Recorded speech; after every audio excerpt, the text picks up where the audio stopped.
My name is Rich Cooley. I'm 59 years old, and I've been sober for 26 years. It's a long time. It is a long time. But funny enough, not as long as others. I get in a room full of old timers that have been around a long, long time. You know, guys like our friend Augie and other people that have 40 plus years of sobriety. And I think I'm just scratching the surface. When I came in, I was bloated. I was 32 years old. Gray. I was having intestinal issues. I had lots of aches and pains. Physically and mentally, I was in a dark place. Financially and professionally, I was circling the drain. I had gone from making six figures at a young age in my, mid-20s to suddenly being in my early 30s and basically being broke. I'd run out of options. I was in a bad spot. Physically, mentally, spiritually, emotionally, I was wrecked. And it took me a while, probably took me 2 years to actually admit that. And that kind of started when I was 30, and it just, rolled into when I was 32. It was mostly alcohol. I started with booze. There was Coke in there in the 80s and all of that, but and there was, some trouble with that, but towards the end, that stuff just made me really paranoid. And I'm not a guy that's good with paranoia for a whole host of really good reasons. And so I had stopped doing that stuff long before I stopped drinking. And I didn't do it all the time, but when I did, like everything, I do everything to excess except moderation. And those two things were certainly right in the middle of it. I had a very fatalistic view. I didn't think I'd make it to 40. If I hit 35, I would have considered that a win. The way I physically felt and the way everything was going to hell around me, I didn't think I'd make it to 40, and I didn't care. The only nagging thought I had about that in the back of my head was that I had a little boy. And when I got sober, he was 7.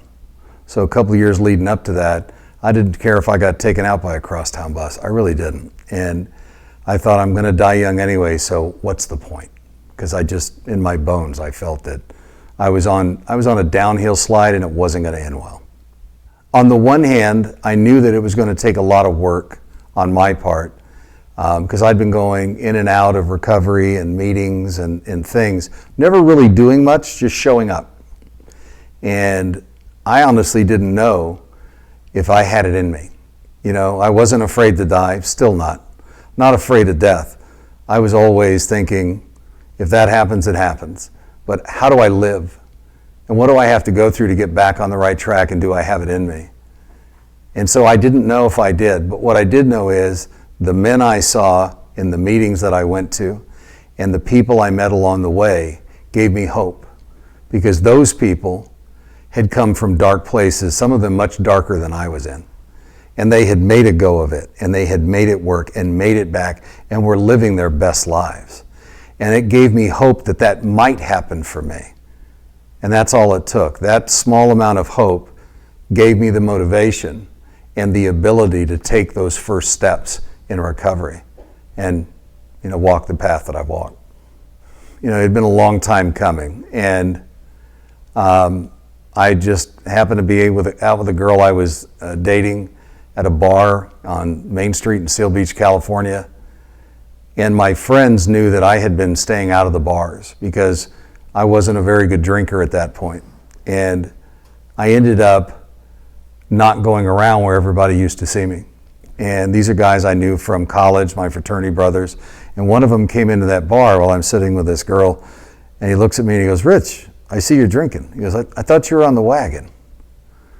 And I'm sitting here and I smile, look over at him, I go, "Yeah, I quit drinking for 6 months. Just take a break." And he goes, "Really?" I go, "Yeah, I'm good now, but I just took a little bit." This is a complete lie, but this is what I told him. And the girl sitting next to me, who was from Las Vegas, looked at me and said, "You quit drinking for 6 months?" I mean, I could never do that. I would never want to do that. I mean, you have to be like an alcoholic to have to quit drinking for 6 months, because normal people wouldn't do that. I couldn't even drink. And I'm just looking at her like going, "Shut the hell up." And I kind of pushed the beer away. I'd had like one swig, and this is December 10th of 94. And I thought, she doesn't know it, but she's 100% right. And I've been dancing around it, not wanting to be an alcoholic, not wanting to admit that I have to abstain 100% and work a program. And that moment, I thought, I need to do that. I'm running out of time.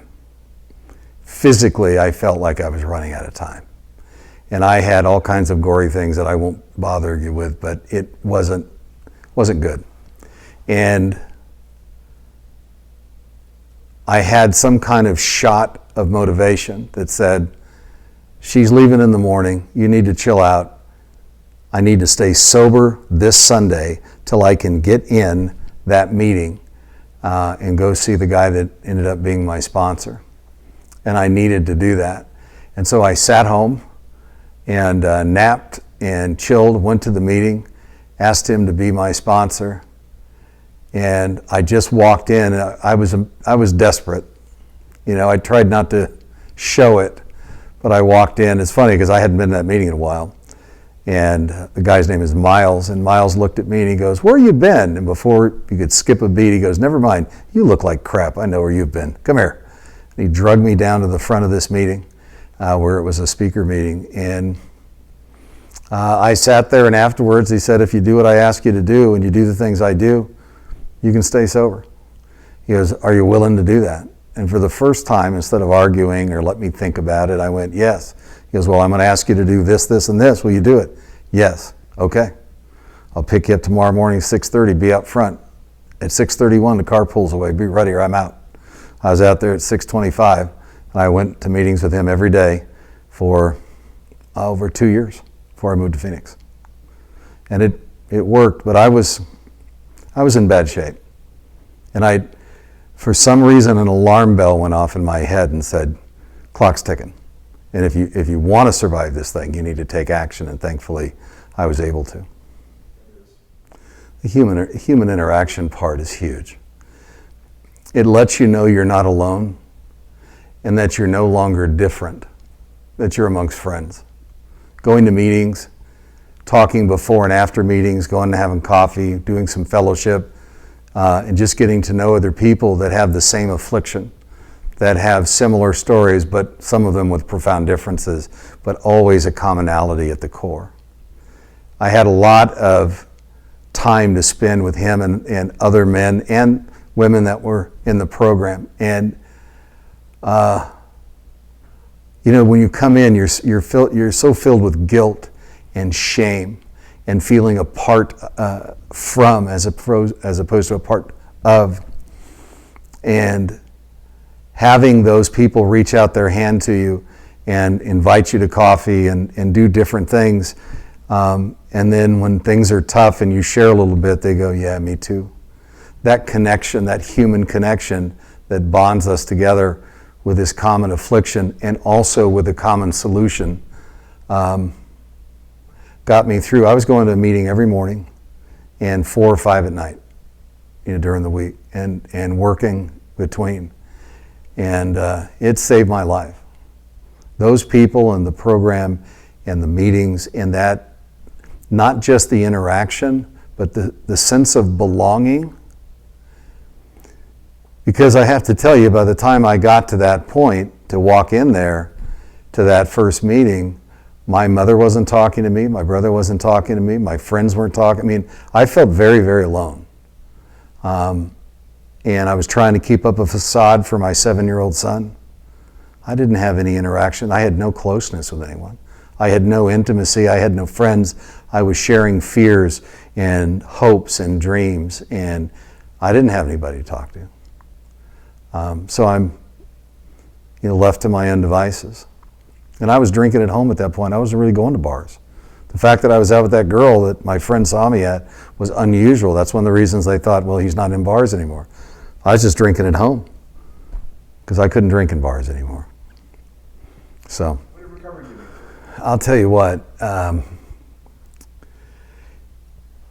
once I got sober, things started to turn positive for me. And my relationship with my family was restored within a year or two. My son had never seen me drunk, so I had to repair my relationship with my ex-wife. With my son, it was okay. And it really grew from there. But business opportunities started coming my way. I was still in the Army Reserve. And I had an opportunity to be a senior executive with a public company in '98. I was living here in Phoenix, and I went to Washington, D.C. and did that run for a few years. And then I helped another friend open a company in Las Vegas, and I did that for a couple of years.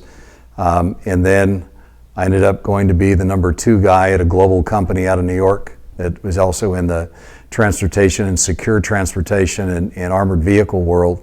And I did that for a few years and then broke away and started my own version of that, because a lot of my friends are working for Blackwater and DynCorp and the Department of Defense and Department of State, and they're getting their ass shot off in Afghanistan and Iraq and all these places. And so they started asking for armored vehicles. So I started jumping on airplanes and scouring the world and buying up and shipping armored vehicles all over the planet into, mostly initially into Baghdad and then into Afghanistan. And it was a hell of a lifestyle. I had a lot of fun, made a lot of money.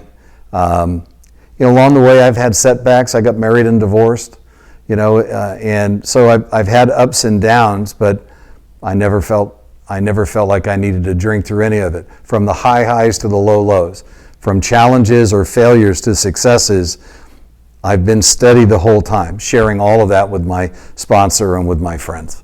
And but yeah, I've met presidents of countries, kings. I've spent time in Saudi Arabia and all throughout the Middle East, Australia. I've had a lot of fun and done things that I never thought that I would, even really get a chance to do. Never even really considered it until the opportunities presented itself. 4 years ago, 7.5 years ago, my son and I started a company in Phoenix, and I had sold the armored vehicle business, but what a trip that had been. I'm out, to back up, I was out running around the desert with all kinds of very fascinating people over in that part of the world. And I've been to Israel, been to the Holy Land, went to the old city of Jerusalem. It's just, traveled all throughout Europe, and I've had a remarkable time. I really have. And this last 7.5 years, my son and I started a company in the renewable energy space around commercial and residential air conditioning. And we licensed our technology 4 years ago to a company in India. So I've had 4 trips in 3 years to Mumbai, and then I went to see the Taj Mahal. And so I've had a chance to do that. I've had a chance to go to meetings all over the world and talk about recovery. I got a chance. The funny thing is, I was on a jog down to Brazil, and I was down in Sao Paulo. I'm having dinner with a grandfather of one of my colleagues, and we started talking, and I mentioned something, and the way I said it, he looked at me and he goes, "Are you sober?" Out of the blue. And I said, yeah, I am. He looked at me and he said, "Me too, 32 years. And I thought, that's pretty cool. And so we sat, and I had somebody to have coffee with while I was down there for 10 days, talking about recovery and talking about what it's meant to us professionally, as well as personally. But yeah, I have to say I've been blessed, and I've had one hell of a good time. I've also had a chance to help a lot of people and have tried to pass on the help that was given to me. And that includes hiring people that are in recovery in my company, referring people to other people that are hiring, trying to be there and as we all do, sponsor men, and go to meetings, which also shows that it works no matter how long you've been sober, doing the little things. But sobriety gave me the opportunity to have a great family life, be a great father, have a great professional path to take, and some extraordinary experiences, and for that I'm very grateful.